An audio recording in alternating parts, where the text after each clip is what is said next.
Good afternoon, students. So welcome you all to another session. So let's begin with today's session by taking up a few things with regards to the chapter called as environmental issues. So in the last class, we have completed till all the pollutions what we have seen, right? So we have completed with the air pollution, the noise pollution, which was also included under the air pollution. Then we moved on into the water pollution. So we saw a few things with regards to the causes of water pollution, what are the effects which are actually shown with regards to this water pollution, and then we moved on into the last one, which was called as the soil pollution.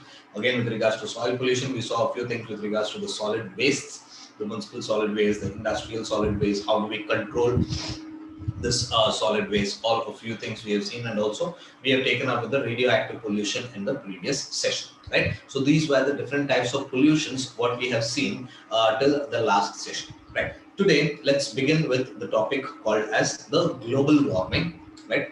Just the basic general information what we have with regards to the global warming as well as the greenhouse effect, right? So the major cause of global warming is this greenhouse effect.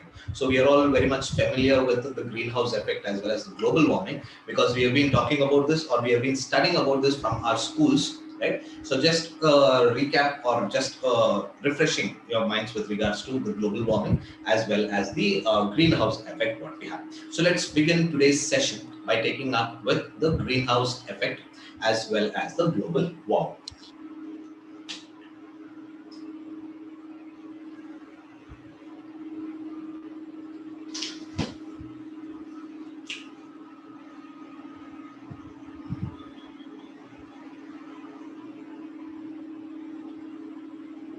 The greenhouse effect. Now, what do we actually mean by this greenhouse effect? And we'll see what exactly are the causes of greenhouse effect and how do we control the greenhouse effect or the global warming, all that. One, we know that the temperature of the earth is being maintained, right? So the normal temperatures what we have is around, it ranges from a few things, from almost 15 degrees, 10 degrees some places, to almost 25 degrees also. So that we would actually call it as the normal room temperature, right? So the temperature of the earth is actually being maintained by the balance. So how actually the earth would get heated up, how is the temperature of the earth is increasing? The major source is nothing but the sun, right? So even the major source is the sun. So the sun would start giving out its heat energy, as a result of which the temperature of the earth is being maintained. But what exactly happens is, what is the major cause of maintenance of this temperature at a constant rate is the balance between the energy the sun gives out, which is the solar radiation, and the amount of energy that is reflected back into the atmosphere. Not all the energy which is given by the sun, not all the heat energy of the sun's rays falls on the earth and it remains on the earth's surface. Some amount of heat energy is actually again re-emitted back from the earth to the space. So the maintenance of this temperature of the earth is majorly due to the balance of the solar energy from the sun and the energy that is being re-emitted back from the earth's surface into the space. So because of this balance, right, one side the sun is giving out its radiation, the other side it is being re-emitted back into the space. So this balance between the emission of the sun's rays as well as re-emittance of or reflection of this rays back into the atmosphere, based on these two balance, the temperature of the earth is actually being controlled. Right. So the term, let us take up with the greenhouse effect. The term greenhouse effect, it is actually derived from something called as the greenhouse.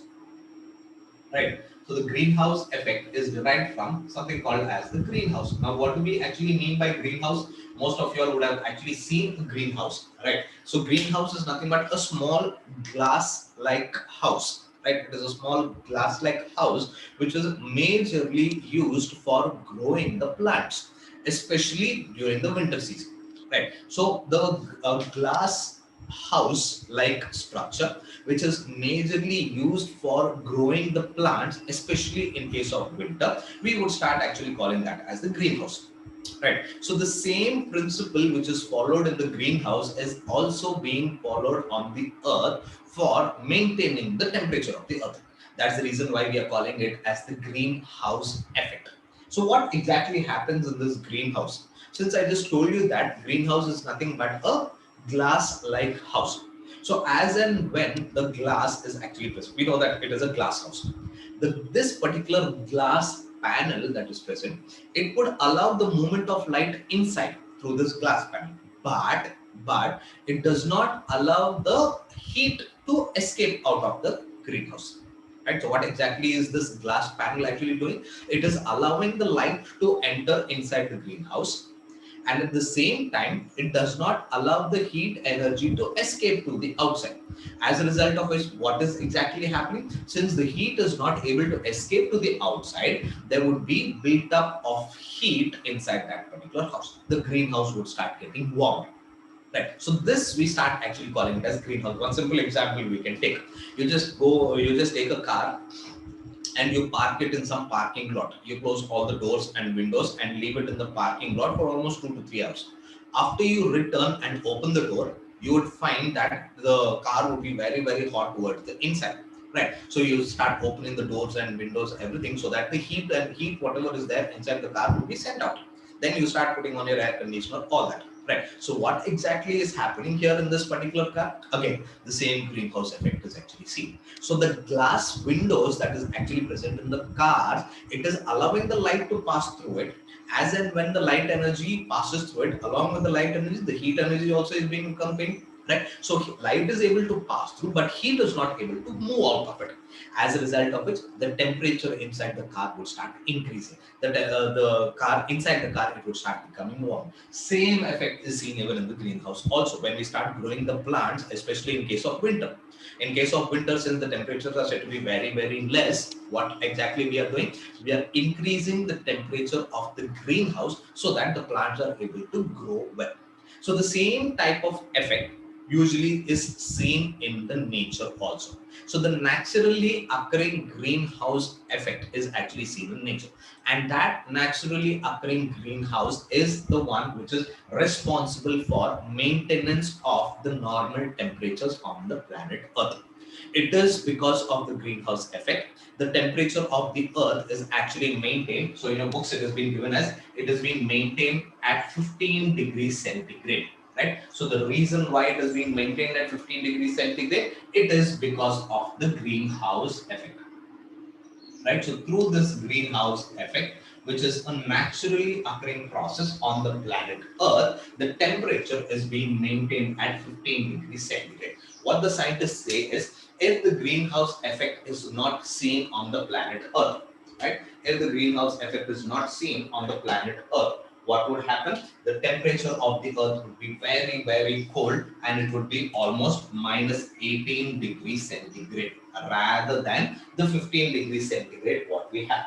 Right? So this is what the scientists actually say. Due to this greenhouse effect, which is a naturally occurring process, the temperature of the Earth is being maintained at 15 degrees centigrade rather than minus 18 degrees centigrade if the greenhouse effect wouldn't be there. Right. So the major source of energy, or the major, we can put it this way, the temperature is actually being maintained on the planet Earth. It is again because of this greenhouse effect. So without the greenhouse effect, the temperature of the Earth would be very, very cold. Right? Minus 18 degrees centigrade. Right? So this is what we have as the brief introduction of this particular greenhouse effect. Now, to understand this greenhouse effect, it is first essential to know what would be the fate of energy of the sunlight that reaches the outermost atmosphere. What would happen to the energy of the sunlight as and when it reaches into the atmosphere? So we need to understand that first to understand this greenhouse effect, or how the temperature is actually being made. So let us take a simple visualization here. All this you would have already studied, but just to refresh your minds. So let us see what exactly is happening here. So we know that the major source of heat energy is nothing but the sun. The sun is the one which is actually responsible for giving out the heat energy. So let us consider this to be the sun, right? So this is the sun, right, which is majorly responsible for giving out its radiation. Now, most of the energy given up by sun, right, we start calling it as solar radiations. So most of almost 100% of the solar energy, whatever is given out by the sun, does not reach the planet Earth, does not reach the Earth's atmosphere. So what exactly is happening? If we consider this to be the Earth's atmosphere, right, if this is the Earth's atmosphere, right? In between the sun and the earth, we actually have the clouds that are actually being present. So all these are the clouds that are present. So the sun's rays, most of the sun's rays will be absorbed by the planet, by the clouds. Say almost 50% of the rays or the energy or the sun's radiation is being absorbed by the clouds. Right. Now, among this 50% also, 25% is being reflected back to the sun. 25% is being reflected back to the sun. Right. Now, among this 100%, 50% is already done. 25% is reflected back to the sun and 25% is being absorbed by the clouds. The remaining 50%, whatever is that 50% actually enters into the Earth's surface. It would enter into the Earth's surface. As and when that 50% of the 50% of the sun's rays or the radiations enter into the Earth's surface, the temperature of the Earth will start increasing. So this is the first time where the temperature of the Earth will start increasing. Right. So due to the first emission of the sun's rays onto the planet Earth. Now, from the Earth's surface again, from the Earth's surface, we said that 50% of the solar energy is hitting or striking the planet Earth. Now, from this 50% also, some amount of solar energy will be re-emitted back into the space. It will be re-emitted back into the space. As and when the sun's energy is being re-emitted back, in which form actually it is being re-emitted back? It is re-emitted back in the form of infrared radiations, IR rays.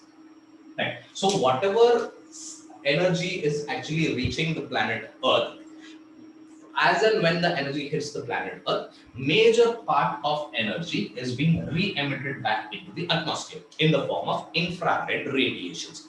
Now, these infrared radiations are being absorbed by certain gases that are present in the atmosphere. They are absorbed by certain gases that are actually present in the atmosphere. Major gases that are present in the atmosphere would be our carbon dioxide. Right, this carbon dioxide. So this energy that is reflected back from the earth in the form of infrared radiation would be absorbed by this carbon dioxide. As a result of which, what is happening? Some major part of the energy which is absorbed by the carbon dioxide will again be emitted back into the Earth's surface, where second time the Earth will be heated up. So first time the Earth is heated up through the direct solar energy. Second time again, the Earth is heated up through this particular carbon dioxide, as a result of which the temperature is actually being maintained. Right? Maintained at the normal 15 degrees centigrade, what we have seen. Now, this carbon dioxide, we would start calling it as the greenhouse gas. The reason why we call it as greenhouse gas is because it is this carbon dioxide which is responsible for increasing the temperature of the earth, such that second time the temperature of the earth is being increased. First time it is being increased due to the direct sun's radiation which falls on the planet Earth.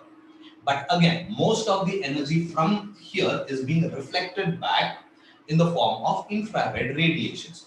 So what does carbon dioxide do? It would start trapping all of that infrared radiation and it would send back those rays back into the planet Earth such that the temperature is being increased again. That's how the normal temperature of 15 degrees centigrade is actually maintained on the Earth's surface. So if this is not happening, if these greenhouse gas is not there, what would happen? All of this energy, rather than being absorbed by CO2, carbon dioxide, it would start going back into the space. As a result of which, what would happen? The temperature would be almost minus 18 degrees centigrade. It would be at minus 18 degrees centigrade. So to prevent this, right, to prevent this particular temperature, we have some of the greenhouse gases, of which the major greenhouse gas is this carbon dioxide. So this carbon dioxide, what it does, it would start trapping the infrared radiations which is being re-emitted by the Earth's surface to the space, such that it would start re-emitting that absorbed infrared radiations back to the Earth's surface, as a result of which the temperature of the Earth would be increased, and therefore all organisms are able to survive at that particular temperature, because we know none of major organisms will not be able to survive at such low temperatures. We require certain temperature. So that temperature is actually provided by this particular gases, which is called as carbon dioxide. So one of the major greenhouse gases is this particular gas called as the carbon dioxide. So this cycle keeps on repeating, right? It keeps on repeating. 50, 100%. Out of 100% of energy given out by solar radiation, initially what is happening? 50% is being absorbed by the clouds, and these clouds also 25% they re-emit back into the space. 50% is the one which is actually reaching the Earth's atmosphere, right? First time the Earth gets heated up. Among this 50% also, maximum is being re-emitted. On the way of its re-emittance, the greenhouse gases would start absorbing it and sending it back into the Earth's surface, where the second time the temperature would be increased, right, as a result of it. And from this again, a few of the gases will again be, few of the infrared radiations will be re-emitted back into the space, right. So this cycle keeps on continuing. As a result of it, the temperature is actually maintained at almost 15 degrees centigrade, right. Now, along with greenhouse gases, along with carbon dioxide, we have other gases also which are a part of this greenhouse gases. Right? There are other gases also which are actually a part of greenhouse gases. Sometimes what happens is, this is the normal process that is happening. Sometimes due to carbon dioxide pollution, due to increased levels of carbon dioxide, that more and more of infrared radiations will be absorbed, and more amount of infrared radiations will be reaching the earth for the second time. As a result of which, the temperature will gradually start increasing. This we start calling it as enhanced greenhouse effect, which is usually brought about by carbon dioxide pollution. Normal levels of carbon dioxide is actually responsible for maintaining the normal temperature of the earth. But due to increase in the carbon dioxide concentration, we start calling it as carbon dioxide pollution. We have already seen about this when we were talking about air pollution, if you could remember. One of the, again, causes for air pollution is this carbon dioxide pollution. And we saw what is the source also. Forest fires. One of the major sources for carbon dioxide pollution, forest fires. So through forest fires, there is more of carbon dioxide being released. As and when the carbon dioxide concentration in the Earth's atmosphere would start increasing, what would happen again? More and more of infrared radiations will be absorbed by the carbon dioxide, and more of this infrared radiation will be re-emitted back into the Earth's surface. As a result of which, the temperature of the Earth's surface would be increased. So this process we will start calling it as enhanced greenhouse effect. So there are other gases also which are actually responsible for this enhanced greenhouse effect along with carbon dioxide. But the major gas which is involved in the maintaining the greenhouse effect or the enhanced greenhouse effect is carbon dioxide.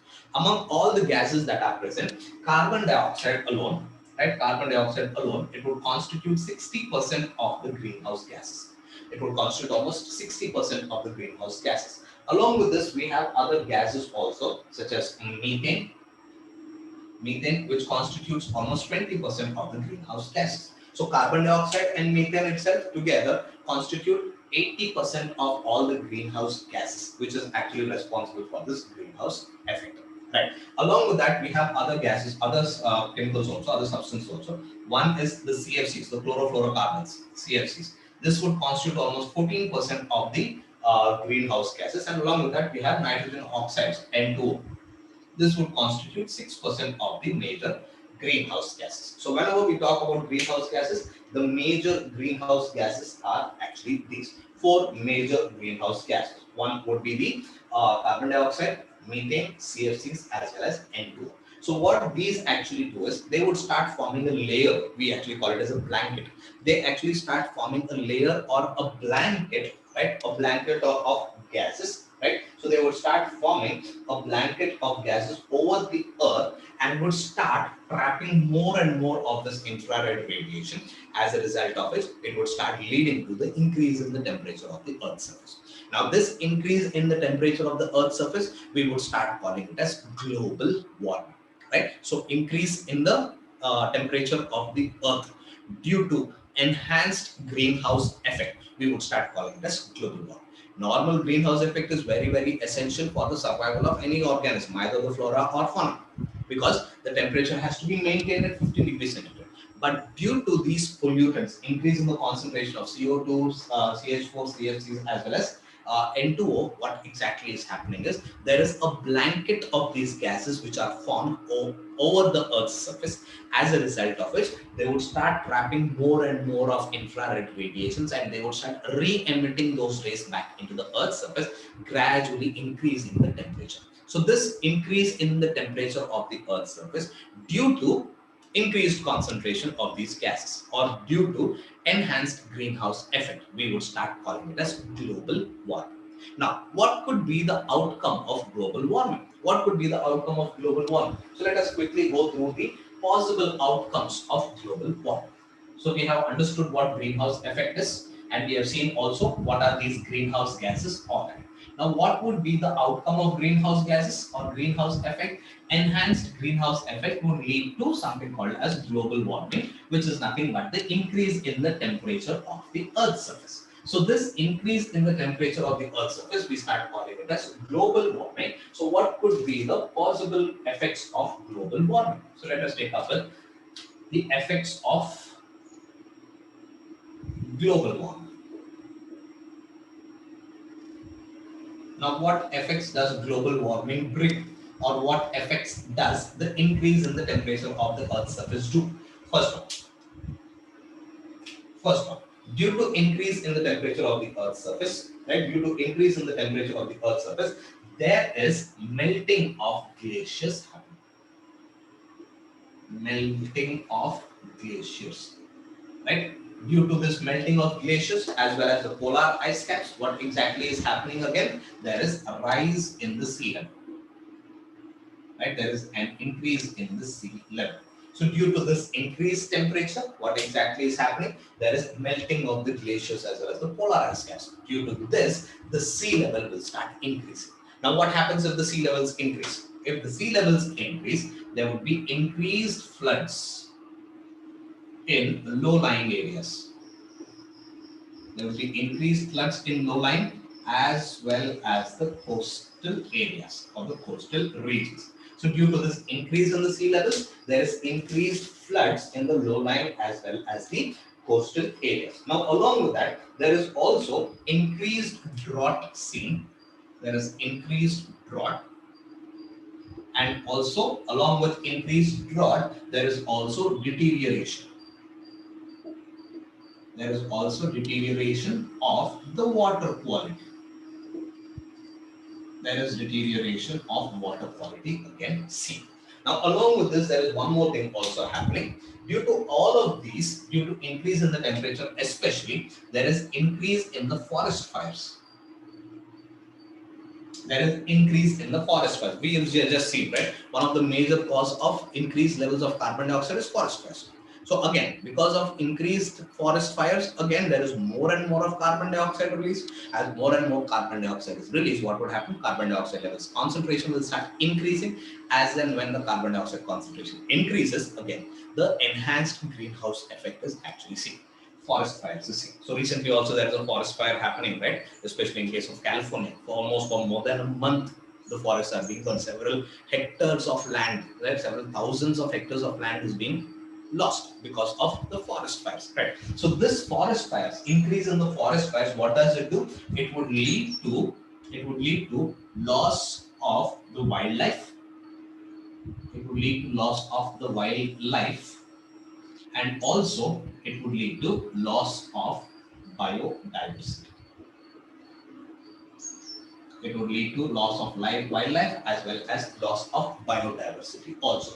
And along with that, there is one more effect also seen where there is shift in climatic zones. There would be shifts in climatic zones. Right? So these are some of the possible effects of global warming. Right? So global warming, we know it is majorly caused because of the enhanced greenhouse effect. The temperature of the earth would be gradually increased. Now, because of increase in the temperature of the earth, what exactly is happening? All these effects have happened. So what are the effects? Number one, there is increase in there is melting of the glaciers as well as the polar ice cap. As a result of it, there is increase in the sea level. Because of increase in the sea level, there is increased floods in the lowland as well as the coastal areas. because of which again the drought increases as well as deterioration of water quality also is increasing, increase in the forest fires because of which there is loss of biodiversity as well as loss of wildlife happening, and there is also shifts in the climatic zone happening. Right. So these are some of the possible outcomes or possible effects of global warming, which is actually seen because of enhanced greenhouse effect. Now we have seen the effects. Now how do we control the greenhouse effect, or how do we control the enhanced greenhouse effect, or how do we control the global warming? One of the scientists said that global warming is nothing but a global warning, right? It is just a warning given for us, right, with regards to the rise in temperature. So what he said, global warming is nothing but global warming. Now how do we control this particular global warming? What are the ways that can be implemented to control the global warming? Number one, let's take up with the control of global warming. Control of global warming. So how do we control global warming? First one, increase green vegetation, right? There should be increase in green vegetation.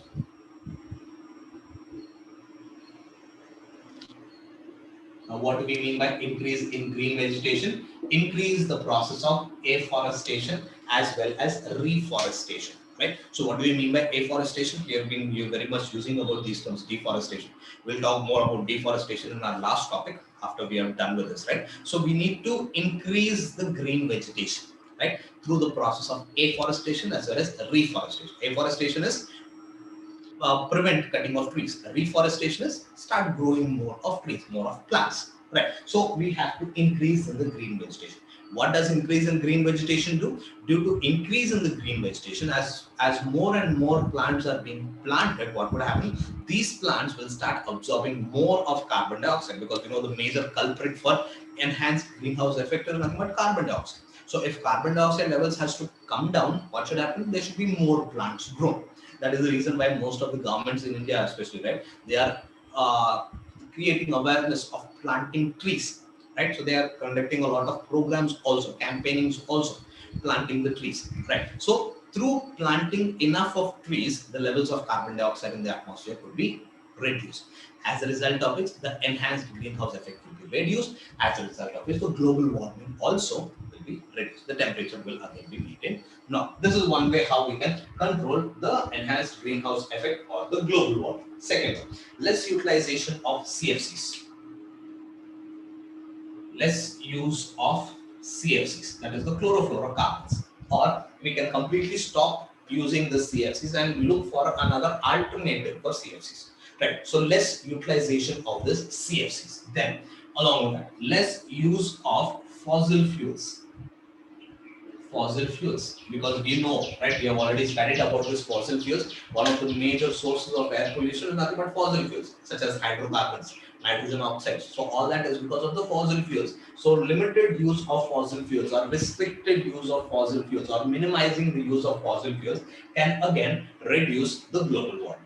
Right. Then along with that, less utilization of nitrogenous fertilizers.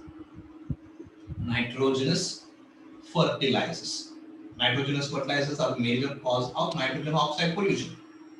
Right. So nitrogen oxides are again one of the major gases which is a part of the greenhouse gas. So less use of nitrogen fertilizers. Again, can be we can use it less, or we can also use an alternative for this. That is, go in for natural fertilizers. As a result of which, the nitrogenous pollution could be again prevented. And along with that, finally, by controlling the human population, again, this can be reduced. Right? Because as and when the human population increases, more and more of carbon dioxide is actually released. So through that, again, we can start controlling the global warming. So these are some of the ways how we can actually control the process of, we can control the enhanced greenhouse effect or the global warming. Right. Now, before we wind up with this, we have one more small topic which is called as the Kyoto Protocol. Right? Something called as Kyoto Protocol. So what is this Kyoto Protocol all about? So the Kyoto Protocol came into effect in the year 1997. Right? It came into effect in the year 1997, and it was signed in Kyoto, Japan. So that's the reason why they gave it a name, Kyoto Protocol. So what does this Kyoto Protocol actually do? It has asked all the industrialized countries to reduce the emission of the greenhouse gases, right? So this Kyoto Protocol is an international agreement which was made by several countries to reduce the extent of the greenhouse gases that are to be emitted from the industries. So in the year 2011, right? In the year 2011, so in the year 2011, almost 191 countries, they actually signed this Kyoto Protocol. They made an agreement, right? In the year 2011, almost 191 countries made an agreement. They signed this agreement stating that they would reduce the emission of greenhouse gases in their own countries. And they also promised that the levels of these greenhouse gases would reach to a minimum amount of how much ever it was there in the year 1990. They promised that they would start reducing the greenhouse gases and bring it to the levels that were there in the year 1990. So this, they started calling it as Kyoto Protocol, an international agreement which was made by almost 191 countries in the year 2011, September 2011, so that they all could work together in bringing down the emission of this greenhouse gases, right? So this is what we have with the greenhouse effect as well as the global warming, right? Next, let's get into the next topic what we have, which is called as ozone depletion. So let's get into the next topic what we have, ozone depletion in the stratosphere.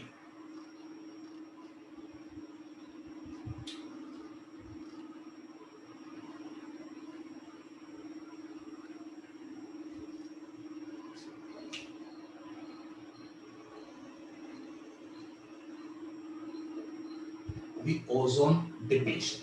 Ozone depletion in the stratosphere. So I hope all of you are very much familiar with ozone. This also we have been studying from our schools. So again, a quick things look back of what we have already studied. So ozone depletion in the stratosphere. So ozone is, again, we have two types of ozones. One layer of ozone is actually present in the troposphere. One layer of ozone is actually present in the stratosphere. So the ozone that is present in the troposphere is usually called as bad ozone, right? Ozone present in the troposphere is called as bad ozone. The reason why we call it as bad ozone, so the ozone present in the troposphere, right? Ozone of troposphere is usually regarded as the bad ozone. The reason why it is called bad ozone, because it is the one which is actually responsible for causing pollution, right? It is the one which is majorly responsible for causing pollution. How does it cause pollution? This ozone, when combines with, right, this ozone, when it would combine with my hydrogen peroxide, when it starts combining with hydrogen peroxide as well as PAN. So we are all very much familiar with PAN, peroxyacetyl nitrate, right? So this ozone that is present in the troposphere, when it combines with hydrogen peroxide as well as peroxyacetyl nitrate, it would lead to the formation of something called as a photochemical smog, right? It would lead to the formation of something called as the photochemical smog. All these we gave an example of secondary pollutants. If you could remember, when we were talking about air pollution, we classified the pollutants into two categories: primary pollutants and secondary pollutants. All these would fall under the category of secondary pollutants because these, when combined with the other substances that are present in the atmosphere, then the resultant would be actually termed as a pollutant. One such secondary pollutant is this photochemical smog. Now, this photochemical smog is actually formed when the ozone that is present in the troposphere combines with hydrogen peroxide as well as the PAN. Now, what does this photochemical smog do? Photochemical smog, it starts decreasing, right? It would start decreasing the crop yield. So, this photochemical smog, it would decrease the crop yield, and also it has severe effects in case of humans as well as animals also. So in case of humans and animals, it would lead to a condition called as pulmonary edema. It would lead to pulmonary edema, fatigue, etc. Fatigue, etc. right? So these are the things the photochemical smog actually does. So how is a photochemical smog formed? Once the ozone that is present in the troposphere combines with hydrogen peroxide as well as peroxyacetyl nitrate that is again present in the atmosphere, troposphere, but they would lead to the formation of this photochemical smog. Now, this photochemical smog has drastic effects or severe effects in case of both plants as well as animals. In case of plants, it would start reducing the crop yield, whereas in case of animals, it would lead to animals as well as humans also. It would lead to a condition called pulmonary edema, fatigue, etc. So this is with the troposphere that is actually present in the ozone that is present in the troposphere. We usually call it as the bad ozone because it is actually responsible for causing pollution. Now, the ozone that is present in the stratosphere, ozone of stratosphere,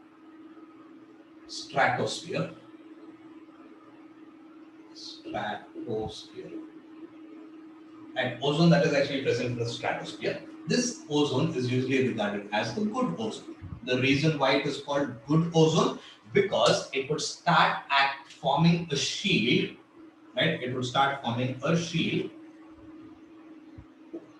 over the earth.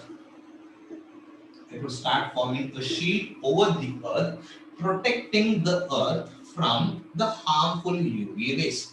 So it protects the earth from harmful UV rays that is being emitted by the sun. Right? So that's the reason why we actually start calling it as good ozone, and here we would call it as bad ozone. So the ozone that is actually present in the stratosphere is called as good ozone. The reason why it is called good ozone because it forms the shield over the earth. Thereby, this shield of ozone, which is actually present over the earth, would start protecting the earth from the harmful UV rays that is being emitted from the sun. So what it does is this ozone that is present in the stratosphere would absorb all the UV rays so that very little amount of UV rays falls on the surface of the earth. And you know what is the effect of UV rays also? It is considered to be a potent mutagen. We have already seen about this several classes back also. So UV rays acts as a what? Physical mutagen, right? Which causes drastic effects in case of plants as well as animals as well as humans also. So it would protect this ozone that is actually present in the stratosphere. It would start absorbing majority of that UV rays that is being emitted from the sun and prevents it from falling on the surface. Right. So therefore, we start calling it as a good ozone. Right. Now, the thickness of the ozone, talking about the stratosphere, the thickness of the ozone starting from the ground till the top of the atmosphere. Right. So the thickness of the ozone layer starting from the ground to the top of the atmosphere is measured in terms of something called as Dobson's unit. It is measured in terms of Dobson's unit.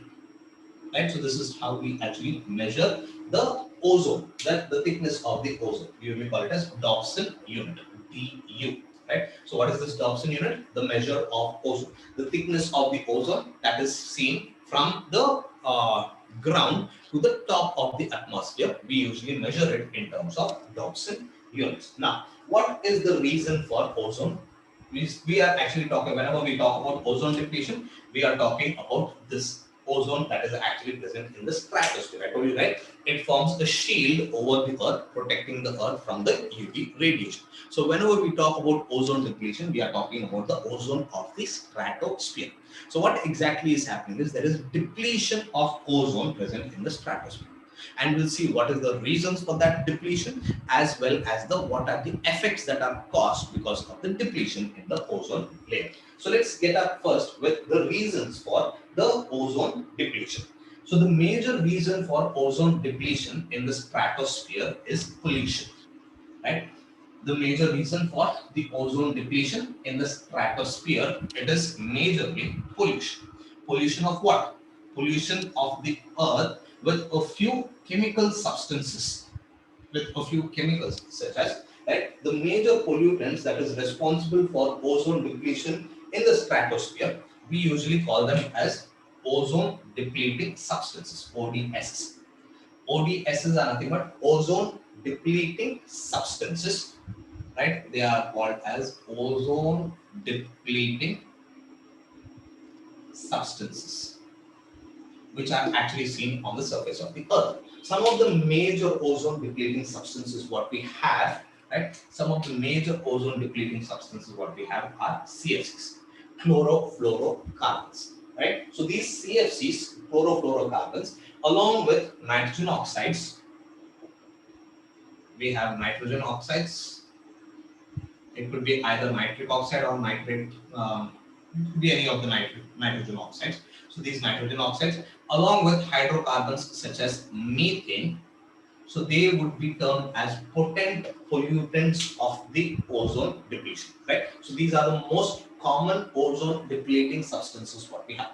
So all of these ozone depleting substances, among all of these, major one would be the chlorofluorocarbons. So where do we use this chlorofluorocarbons? Chlorofluorocarbons are majorly used as coolants. Coolants in air conditioners, refrigerators. We have all these CFCs which are being used either in air conditioners or in case of refrigerators, all that. So in ACs, air conditioners, in refrigerators, as well as in some propellers, right? In some propellers also, these particular CFCs are being used. And not only that, these other substances are also used in or also eliminated from the jet engines. So the jet engines, along with that, we have the motor vehicles, right? The jet engines, the motor vehicles, right? And along with that, some sort of nitrogen fertilizers also. Nitrogen fertilizers are also responsible for the release of all of these substances. The major cause of ozone depletion in the stratosphere is this. Majorly, it is the ozone depleting substances. So what are these ozone depleting substances? Major pollutants which are responsible for the depletion of ozone layer in the stratosphere, we start calling them as ozone depleting substances. What are these ozone depleting substances? Examples, we can take CFCs, nitrogen oxides, as well as methane. So CFCs are majorly used in case of coolants as coolants in air conditioners, refrigerators, propellers, etc. So when we start using them, more and more of CFCs is actually released into the environment. And at the same time, jet engines, the motor vehicles, as well as nitrogen fertilizers, all of them also would lead to the release of these nitrogen oxides, hydrocarbons such as methane, and CFCs also. All of these, as and when they get accumulated in the atmosphere, it would lead to the depletion of the ozone. So this is the major sources of the ozone depletion, right? So in the next session, we'll see how exactly the ozone is getting depleted with the help of these particular things, and what are the major outcomes of ozone depletion, as well as how do we control this ozone depletion. Fine.